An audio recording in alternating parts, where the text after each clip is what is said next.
Танд энэ өдрийн мэндийг хүргэе. Таны бодлоор боловсрал гэж юу юм бол? Бас боловсралтай хүн гэж ямар хүнийг хэлэх вэ?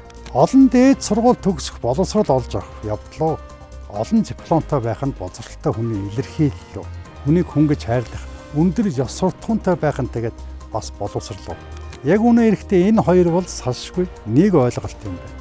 Жинхэнэ боловсралтай хүн гэж зөвхөн мэдлэгтэй хүн биш, харин бусдыг ойлгодог, зөв бурууг дэнсэлж чаддаг хүнийг хэлдэг юм байна. За одоо харин бидний боловсрол олж авч байгаа арга хэлбэр ямар байгаа бол?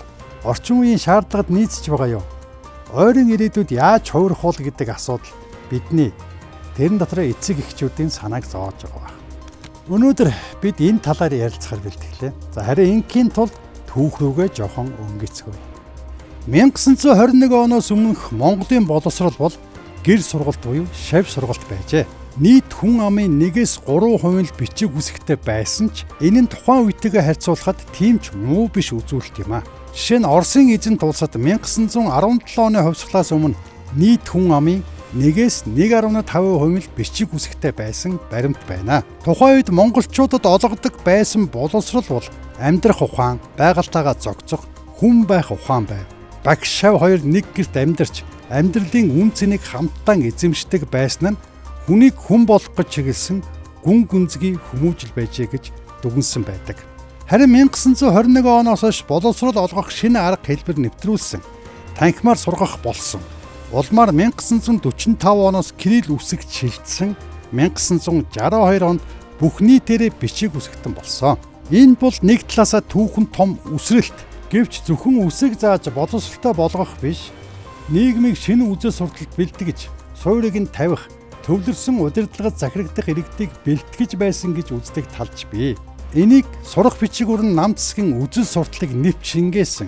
Сурагчид өөрийн гэсэн бодолтой байхаас илүү бичигдсэн үннийг цээжилд нүдлэх нь гол даалгавар байсан учраас биднийг системийн нэг хэсэг болгож бэлтгэхийн тулд заасан зүйлийг сохроор уншиж цээжлэхийг шаарддаг байсан зэргээс харж болно. Багшийн заасан хэлсэн 100% үнэн эсэргүүцэж болохгүй гэсэн энэ систем нь хүүхдэд өөрийн үзэл бодолтой байх ёсгүй гэсэн сэтгэлгээг ямар нэг хэмжээгээр суулгасан. Энэ нь биднийг өнөөдөр шүүмжлэлийг хүлээж авдаггүй, өөрийнхөө бурууг олж хардаггүй, зөвхөн тушаал хүлээдэг, хэн нэгний аливаа нэг хүчний зөв гэсэн зүйлийг сохроор дагдаг хүмүүс болоход нөлөөсөн байх магадлалтай юм а. Өнөөдөр манай боловсролын үйл явц ямар байгаа вэ гэдэг асуудал гарч ирж байгаа байх. Хэдийгээр үүнийг нэг үгээр илэрхийлэхэд хэцүү, мөн шинжлэл яригдж байгаач ихэнх газарт лекц уншдаг, даалгавар өгдөг, за мөн дүнгээр уралдуулдаг хуучин арга барил үйлчлсээр байгаа.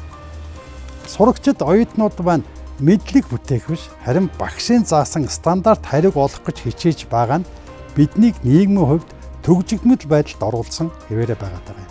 3 жил тутамд гардаг PISA гэх олон улсын сурагчдын үнэлгээгээр 2021 оны байдлаар Монгол сурагчид онлын мэдлэгтэйч амьдрал дээр ашиглах чадвар сул гэж байгаа нь бид багшийн заасан сурах бичигт байгаа стандарт хариултыг цээждэхэд илүү анхаардаг учраас мэдлэг нь шалгалт өгөхөд хангалттай ч жинхэнэ амьдрал дээр асуудал тулгархад яах вэ гэдгээ мэдэхгүй байна гэж дүгнэж болохоор байгаа юм.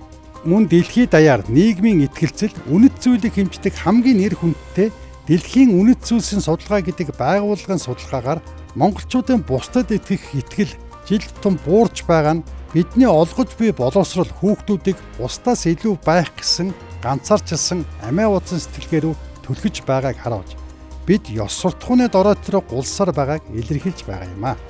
Ардын хувьсгал гарснаар бид шашныг устгасан. Гэвч шашин гэдэг бол зарим талаараа тухайн үед нийгмийн ёс зүйн хэм хэмжээг зохицуулдаг арга хэрэгсэл байжээ. Хууль бол зөвхөн гаднаас нь хяндаг.